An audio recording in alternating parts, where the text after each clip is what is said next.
Assalamualaikum warahmatullahi wabarakatuh. Saya Yola Amalia, perwakilan dari kelompok 9, mewakili kami sekelompok ingin mempresentasikan materi kami yang berjudul Problem Solving and Decision Making dalam tim multikultural. Presentasi ini membahas pemecahan masalah dan pengambilan keputusan dalam tim multikultural. Topik ini penting untuk memahami bagaimana budaya, individu, dan organisasi memengaruhi proses kerjasama dalam tim. Kami akan mengupas pendekatan tradisional baru, model sinergis, serta faktor-faktor yang memengaruhi keputusan tim. Tujuan utama adalah memberi wawasan tentang mode efektif yang dapat diterapkan dalam konteks multikultural untuk meningkatkan kinerja tim dan hasil keputusan. Pendekatan pemecahan masalah yaitu tradisional versus appreciative inquiry, yaitu AI. Pemecahan masalah berbasis teori ilmiah klasik fokus pada penemuan solusi objektif dengan analisis masalah, pengujian solusi, dan evaluasi hasil. Keyakinan utamanya adalah dunia dapat dipahami secara objektif dan diprediksi.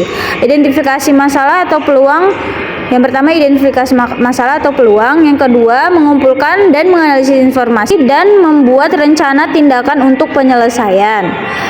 Sedangkan yang menurut AI, pendekatan baru yang menekankan hal positif yang sudah ada dan pengembangan masa depan, menganggap realitas bersifat subjektif dan terus berubah sesuai fokus tim, mengapresiasi hal terbaik saat ini. Selanjutnya ada membayangkan kemungkinan masa depan. Selanjutnya juga berinovasi untuk perbaikan kelanjutan. Selanjutnya, model sinergis untuk pemecahan masalah dan pengambilan keputusan.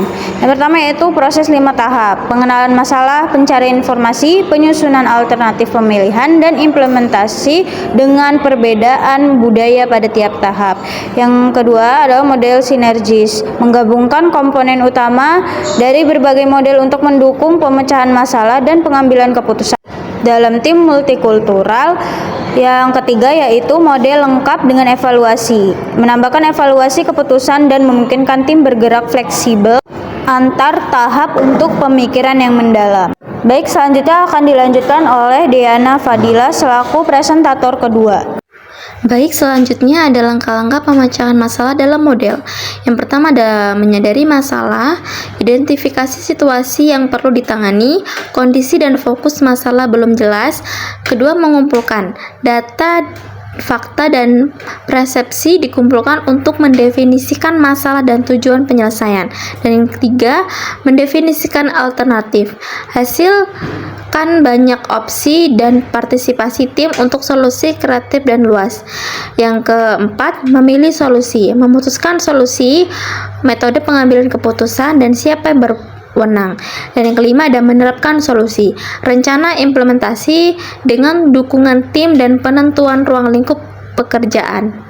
Dan yang terakhir ada mengevaluasi hasil, menilai efektivitas solusi dan menentukan waktu evaluasi serta kriteria yang digunakan. Selanjutnya ada pengambilan keputusan dalam tim multikultural, jenis tim dan pengambilan. Tim bertugas fokus pada keputusan spesifik, sedangkan tim yang mengelola diri sendiri memiliki wewenang penuh dan pengambilan keputusan.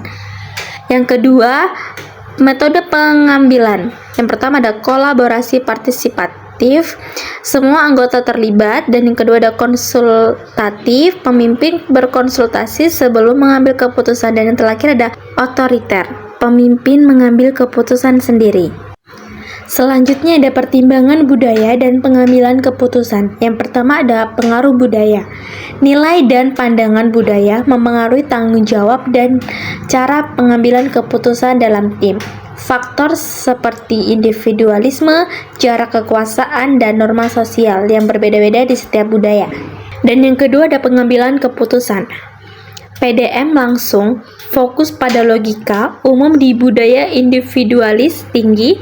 Yang kedua ada PDM kolektif, kerja, kelompok, dan pembagian kekuasaan, umum di Eropa Barat.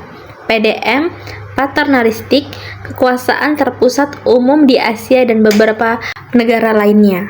Baik, selanjutnya akan dilanjutkan oleh Saudari Yosi. Kepada Yosi, saya persilahkan. Baik, selanjutnya saya akan membacakan identitas individu dan sosial dalam pengambilan keputusan. Yang pertama, pengaruh kepribadian. Preferensi pribadi dan gaya kepribadian seperti Big 5 dan MBTI mempengaruhi cara anggota tim memecahkan masalah dan membuat keputusan. Yang kedua, gaya pengambilan keputusan. Itu ada keberuntungan, terlalu banyak berpikir, menunda-nunda, tidak bisa bergerak, memutuskan cepat dan mempertimbangkan hati-hati, dan meleparkan tanggung jawab. Terus yang ketiga ada diskusi. Gaya ini penting untuk meningkatkan kerjasama dan pemahaman dalam tim. Selanjutnya itu menciptakan model metal bersama dalam satu pengetahuan. Tim memahami informasi penting untuk bekerja bersama. Yang kedua ada sikap. Anggota memiliki pandangan yang sama tentang lingkungan dan tujuan kerja. Yang ketiga ada perilaku. Setiap anggota tahu harapan terhadap peran dan kontribusi dalam tim. Model ini memudahkan komunikasi, adaptasi anggota baru dan meningkatkan efektivitas kerja tim. Selanjutnya ada meningkatkan kemampuan tim dalam pemecahan masalah dan pengambilan keputusan. Yang pertama adalah penyesuaian teknik dengan perkembangan tim. Teknik harus sesuai dengan tingkat kepercayaan, perkembangan tim, dan kemampuan fasilitator agar kreativitas optimal. Yang kedua, ada kategori teknik pemecahan masalah. Itu ada pelestarian paradigma, mempertahankan cara berpikir lama.